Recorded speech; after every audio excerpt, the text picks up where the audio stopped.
ആകാശക്കരുത്ത് പുതിയൊരു ചരിത്രം എഴുതുകയാണ്. ശത്രുരാജ്യങ്ങളുടെ ഉറക്കം കെടുത്ത നമ്മുടെ സ്വന്തം തേജസ് MK-1 യുദ്ധവിമാനങ്ങൾ ഇപ്പോൾ സർവ്വസജ്ജമായി കഴിഞ്ഞു.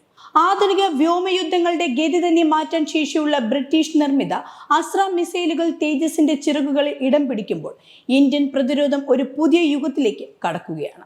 എന്തുകൊണ്ടാണ് ഈ മിസൈൽ ഇത്രയേറെ ചർച്ച ചെയ്യപ്പെടുന്നത്? ചൈനയുടെയും പാകിസ്ഥാന്റെയും അത്യാധുനിക വിമാനങ്ങളെ തകർക്കാൻ ഈ സഖ്യം എങ്ങനെ സഹായിക്കും? നമുക്ക് നോക്കാം. ആദ്യം നമുക്ക് ഈ മിസൈലിനെ പരിചയപ്പെടാം. അസ്ത്രം എന്നാൽ advanced short range air to air missile എന്നാണ് അർത്ഥം. ബ്രിട്ടീഷ് കമ്പനിയായ MBDA ആണ് ഇത് നിർമ്മിക്കുന്നത്. പേര് സൂചിപ്പിക്കുന്നത് പോലെ ഇതൊരു ഹ്രസ്വദൂര മിസൈലാണ്. അതായത് ആകാശത്ത് വെച്ച് ശത്രു വിമാനങ്ങളുമായി മുഖാമുഖം വരുന്ന ഡോഗ് ഫൈറ്റ് സാഹചര്യങ്ങളിൽ ഉപയോഗിക്കാൻ വേണ്ടിയാണ് ഇത് ഡിസൈൻ ചെയ്തിരിക്കുന്നത്.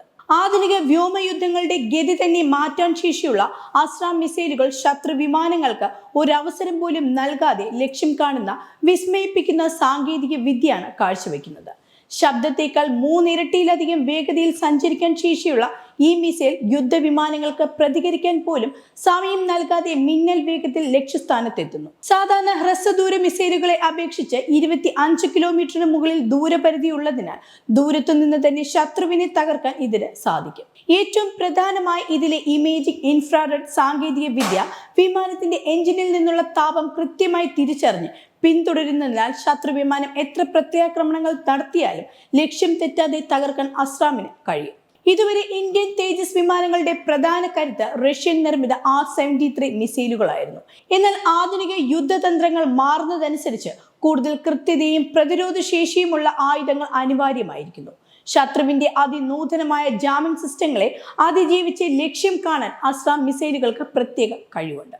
തേജസ് MK-1 ഈ മിസൈൽ എത്തുന്നതോടെ പൈലറ്റിന് ലഭിക്കുന്ന ഏറ്റവും വലിയ ആനുകൂല്യം ഇതിന്റെ ഹൈ ഓഫ് ബോർസൈറ്റ് ശേഷിയാണ്.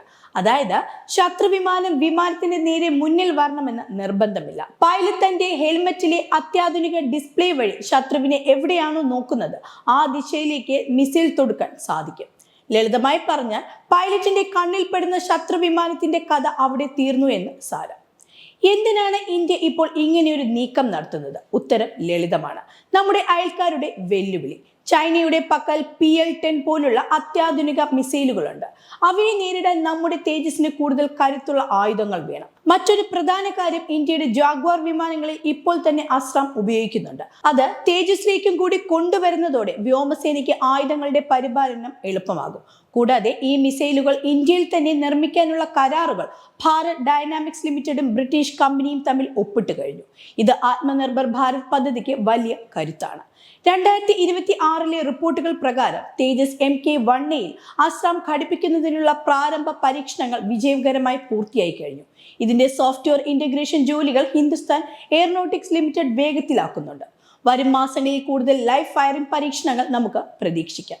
ഏകദേശം 97 പുതിയ തേജസ് വിമാനങ്ങൾ കൂടി വാങ്ങാൻ ഇന്ത്യ തീരുമാനിച്ച സാഹചര്യത്തിൽ ഈ മിസൈൽ ഇന്റഗ്രേഷൻ നമ്മുടെ വ്യോമസേനയുടെ നട്ടെല്ലായി മാറും. ചുരുക്കത്തിൽ അസ്ത്ര മിസൈലുകൾ തേജസിന്റെ ചിറകുകളിൽ എത്തുന്നത് വെറും ഒരു ആയുധ മാറ്റമല്ല, മറിച്ച് ഇന്ത്യൻ വ്യോമാതിർത്തി കാക്കുന്നതിൽ നമ്മൾ കൈവരിച്ച വലിയൊരു കുതിച്ചുചാട്ടമാണ്. നമ്മുടെ തദ്ദേശീയ വിമാനം ലോകോത്തര ആയുധങ്ങളുമായി ആകാശത്ത് വിസ്മയം തീർക്കുന്നത് കാണാൻ നമുക്ക് കാത്തിരിക്കാം.